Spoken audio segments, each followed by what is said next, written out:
Dumating ang sulat noong Miyerkules ng umaga, hindi tawag sa telepono. Mahalaga ang detalye na yon dahil naalala ko na nakatayo ako sa harap ng mailbox ko sa Quezon City. Naka-reading glasses pa rin mula sa almusal. Nakikita ang hininga ko sa malamig na hangin habang hinihiwalay ang karaniwang walang laman, mabil sa kuryente, brochure ang grocery, catalog ng mga tool na hindi ko naman bibilhin.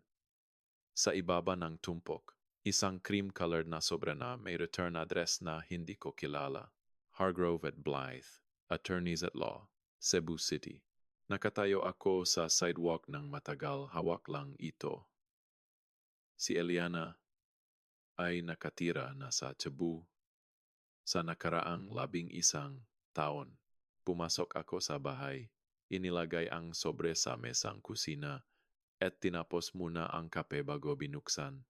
Sa edad na 62, natutunan ko na ang masamang balita ay hindi nagiging mas masahol pa kapag hinintay.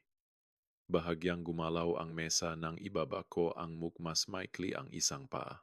3 taon ko nang balak ayusin. Hindi ko nagawa. Maikli at profesional ang sulat. Ako si Vito Francisco. Kinontak ako tungkol sa estate ni Eliana Montemayor Francisco na pumanaw noong Oktubre 29 dahil sa maikling sakit. Ako ay nabanggit sa kanyang testamento.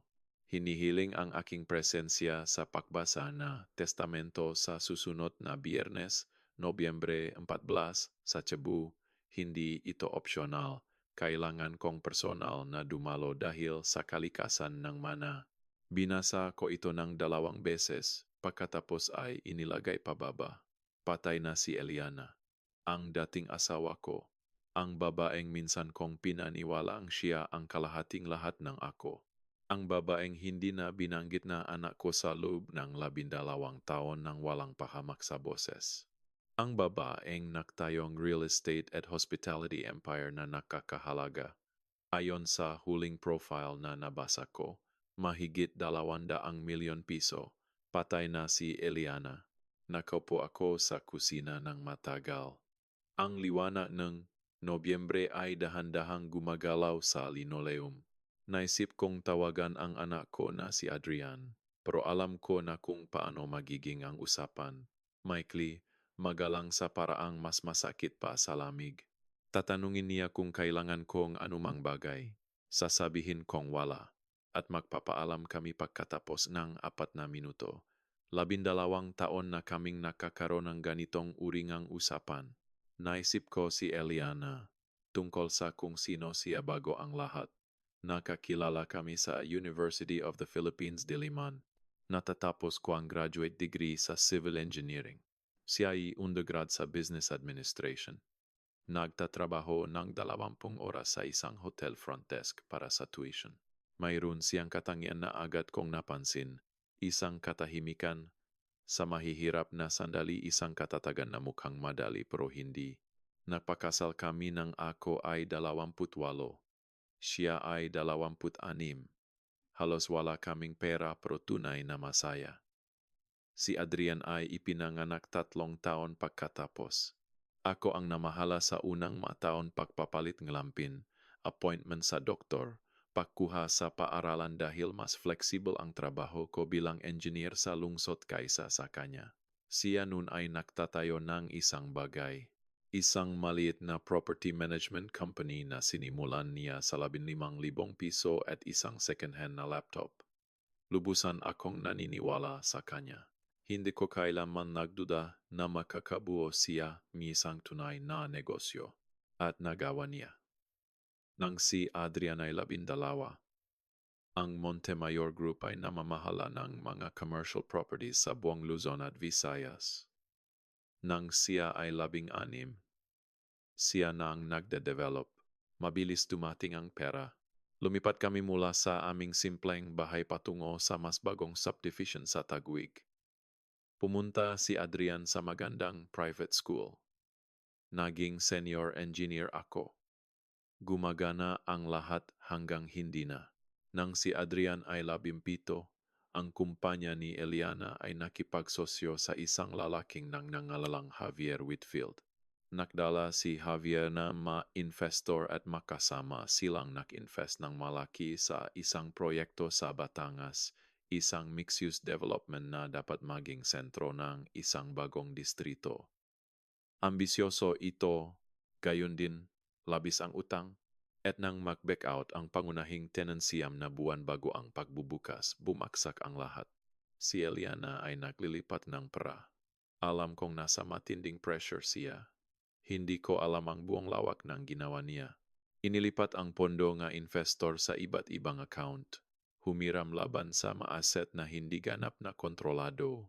Tinakpan ang mabutas sa accounting para mapanatili ang proyekto hanggang makahanap ng solusyon. Sinabi niya sa sarili na, pansamantala lang, balak niyang ibalik. Pagkatapos ay nagbukas ng investigasyon ang SEC. Naalala ko ang gabing sinabi niya sa akin. Nakaupo kami sa mesa ng kusina, isang magandang mesa noon, at inilatak niya sa kanyang matatak na boses. Ang ginawa niya, ang mangyayari kung titiknan ng maimbestigador ang malibro. Hindi lang ang kumpanya niya ang nasa panganib. Ang ma-investor, si Javier Whitfield na naktiwala sa kanya. Ang college fund ni Adrian. Ang lahat. Nasa panggalan ko ang ilang business account. Bilang asawa, bilang co-signer, may lehitimong access ako. Maring magmukhang kasavat ako sa isang investigador. Hindi niya ako hininga na gawin ang susunod kong ginawa. Inilatag niya ang sitwasyon. Umiyak siya. Nakaupo ako at iniisip si Adrian, 17, naghahanda para sa kolehiyo, lubos na ipinagmamalaki ang nanay niya. Sigurado na ang pamilya namin ay itinayo sa matibay na pundasyon. Iniisip ko kung ano ang gagawin ng isang kaso ng fraud sa kanya. Sa lahat ng pinahirapan niya mula pa noong 20 taong gulang na receptionist sa hotel. Sinabi ko sa kanya na ako ang bahala. Pumunta ako sa mga investigador at sinabi na ako ang namamahala sa mga account. Ako ang may kasalanan sa mga hindi pagkakapareho, na si Eliana ay nagtiwala sa akin at ako ang nag-abuso sa tiwala na iyon.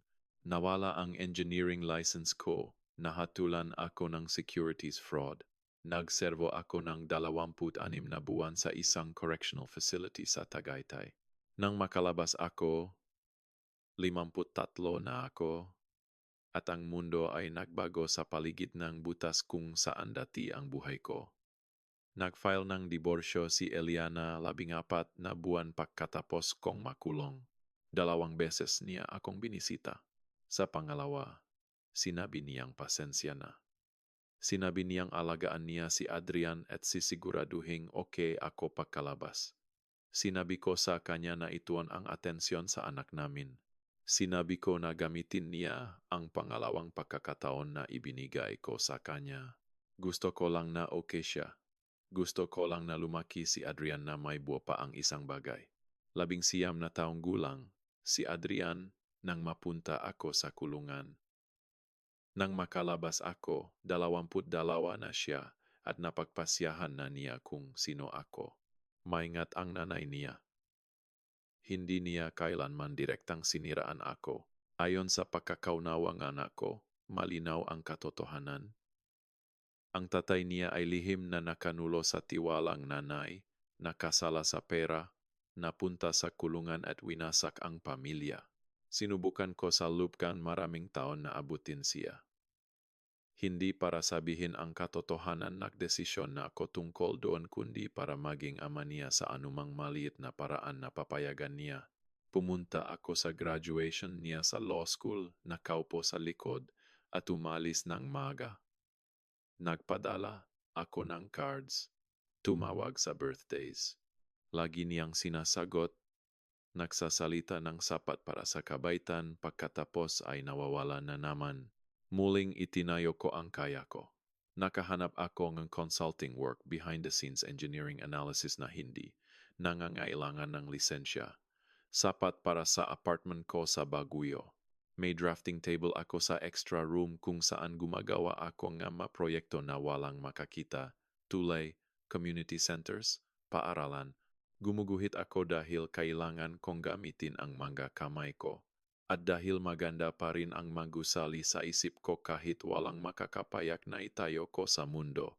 Nagmaneho ako patungong Cebu noong Huwebes gabi kumuhang kwarto at halos hindi nakatulog. Wala akong ideya kung ano ang iniwan ni Eliana sa akin. Akala ko siguro token lamang sapat para ipaalam na naalala niya, hindi sapat para makahulugan. 1 kilos. Halos naging relief pa sa akin ang isip na yon. Nasa ika-21 palapag ang opisina ng Hargrove at Blythe. Malaki ang conference room na may leather chairs.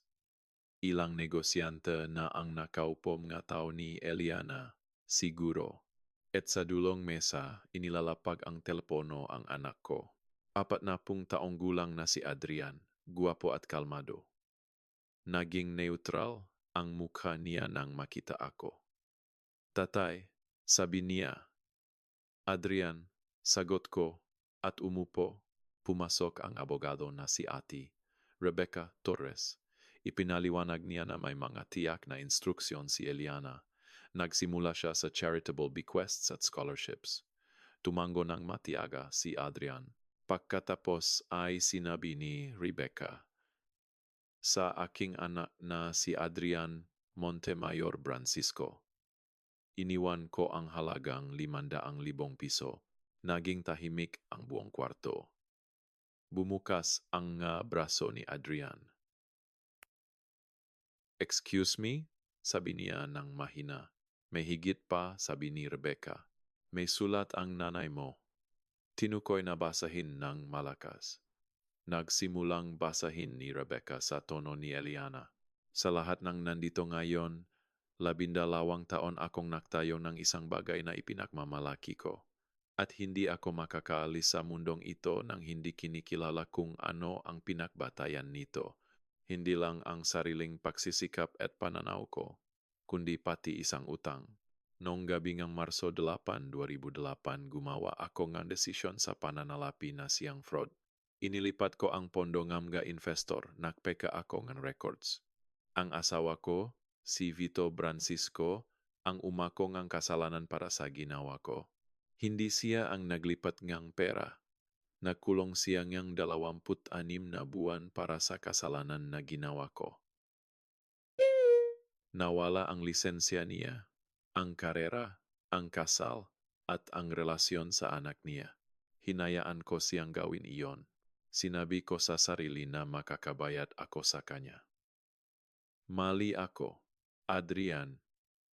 Ang tatay mo ay hindi ang lalaking pinaniwalaan mong siya. Lahat ng nadesisyonan mo tungkol sa kanya ay batay sa kasinungalingan na hinayaan kong tumayo. Ang tatay mo ang pinakamabuting tao na nakilala ko. Hindi niya sinabi sa iyo dahil mas mahalaga sa kanya na maprotektahan ang imahe ng nanay mo kaysa sa sariling reputasyon niya. Inilagay ni Rebecca ang huling pahina. Nakatitig si Adrian sa mesa, maingat na humihinga. Hindi iyan possible, sabi niya. Walang saysay ito. May higit pa, sabi ni Rebecca. Inilabas niya ang isang maliit na hard drive. Naghanda ang nanay mo ng sworn video statement, 4 na buwan bago siya pumanaw. Lumitaw si Eliana sa screen. Matanda na dahil sa sakit pero matata ang boses. Adrian, hinihiling ko sa iyo na wasakin ang bersyon ng mga pangyayari na ginamit mo sa buhay mo. Napunta sa kulungan ang tatay mo dahil mahal niya tayo. Sinasabi ko sa iyo ang katotohanan ngayon dahil ayaw kong gugulin mo ang natitirang buhay mo sa pagtrato sa isang mabuting tao na parang estranghero. Nakatayo si Adrian na nakahawak sa likod ng upuan. Mabilis ang pahinga. Muling nagsalita si Rebecca. Ang natitirang estate ng nanay mo ay humigit kumulang 240 milyon piso. Iniwan niya ang lahat nito sa iyong tatay na may isang kondisyon. Pinasa ni Rebecca. Kay Vito Francisco, iniwan ko ang lahat ng itinayo ko sa pag-unawa na ito ay dapat gamitin para gumawa ng kabutihan. Lagi kang mas mahusay dito kaysa sa akin. Alam mo kung ano ang silbing ang gagusali. Ako, ang halaga lang. Ang kondisyon ay ito, hanapin si Javier Whitfield at siguraduhing alam niyang pasensya na ako. Siguraduhing ang aalagaan ang pamilya niya. Bukod doon, sa iyo na ang lahat. Gumawa kang isang bagay na tunay.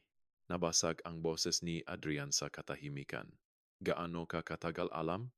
Nalaman ko nang nalaman mo, sabi ko. Hindi ko alam na darating ito. Bakit hindi mo sinabi sa akin? Pwede mo namang sabihin, dahil nanay mo siya. Sabi ko, dahil kailangan mo siyang maging isang taong may pagmamalaki mo, hindi ko iyon kukunin sa iyo. Naupo ulit si Adrian at tinitigan ang mga kamay nang tuminggala, basa ang mga mata. Sinabi ko sa mga tao na kriminal ang tatay ko. Sinabi ko sa mga kliyente, sa mga kaibigan. Sinabi ko sa babaeng nakikipag-date ako na masamang desisyon ang ginawa ng tatay ko. Hindi mo alam, dapat mas marami akong tinanong. 19 ka pa lang nun, Adrian. Hindi nahahanap na rason ang mga tao para wasakin ang mga kwentong may saysay. Sandali pa ay kaming dalawa na lang ni Adrian. Hindi ko alam kung paano gagawin ito. Sabi niya sa wakas. Hindi ko alam kung paano magalit sa kanya ngayong wala na siya. Hindi ko alam kung paano humingi ng tawad sa iyo sa 12 taon. Hindi ko alam kung sino ang pinagsikapan kong maging kung ang bagay na nilabanan ko ay hindi naman totoo. Naging mabuting abogado ka, sabi ko. Iyon ay totoo. Lumabas na sinubukan kong huwag maging katulad ng taong hindi naman umiral. Nak-dinner kami ng gabing iyon at nak-usap ng higit sa 3 oras kaysa sa nakaraang dekada. Nakmaneho ako pauwi sa Baguio kinabukasan. Ang masumunod na buwan ay puno nga abogado at accountant. Ang unang ginawa ko ay hanapin si Javier Whitfield. Nasa Davao siya, retired. Sinabi ko sa kanya ang katotohanan. Tahimik siyang nakinig. Palagi kong naisip na may mali. Amin niya. Nagita kami ng personal at nagplano ng isang foundation na nakatuon sa affordable workforce housing. Naglaan ako ng 100,000,000 piso para sa endowment. Sumali si Javier sa board. Naktira akong pera hindi labis. Pumili ako ng bahay sa Tagaytay na may silid para sa tunay na drafting table. Nag-apply ako para maibalik ang engineering license ko. At sa kalaunan ay pinayagan ng board na may kondisyon. Muling nagdisenyo ako tunay na proyekto. Inatas sa akin ng foundation na idisenyo ang isang 4-8 unit complex sa Cebu. Na-groundbreaking kami nung Taglagas. Nagmaneho si Adrian para sa seremonya. Pagkatapos, naglakat kami siya site. Magiging proud siya nito, sabi niya. Mas madalas na kaming nakikita. Dinner, tawag sa telepono. Pumunta siya sa Tagaytay at nakita ang drawing ko. Magaganda talaga ito, tatay. Sabi niya, unang beses niyang tawagin akong ganito ng walang bigat. 1 taon pagkatapos pumanaw si Eliana. Nagbigay ng speech si Adrian sa unang event ng foundation. Pinag-usapan niya ang isang lalaking tahimik na napunta sa kulungan at kung paano ang foundation ay isang pahinging ng tawad ng anak sa tatay at ang huling regalo ng isang ama sa isang babaeng nangangailangan ng pagtubos. Pagkatapos, nakatayo kami sa terase. Iniisip ko kung bakit mo ginawa iyon. Sabi ni Adrian, mahal mo siya, hindi strategically, hindi calculated. Mahal mo lang siya. At tumayo ka sa harap nito. Tama yon, sabi ko, hindi ko alam kung nakakmahal na ako ng ganito. Amin niya. Magagawa mo. Kaya mo. Lagi kang nakatayo sa harap ng mga bagay. Hindi mo lang alam kung kaninong panik ka nun. Magpapakasal si Adrian sa taxiball. Gusto kitang nasa harap? Tatay, sabi niya sa akin. Noong nakaraang linggo, tinapos ko ang bagong disenyo para sa isang community library. Isang tunay na gusali, hindi panaginip. Inisip ko si Eliana at ang unang apartment namin. Lubos na sigurado na mayroon kaming lahat ng oras sa mundo. Iniisip ko si Adrian na tinatawag akong tatay. At iniisip ko na ito lahat na ito ay buhay pa rin. Isang tunay na buhay. Ang uri na sulit mabuhay. At ginagawa ko ito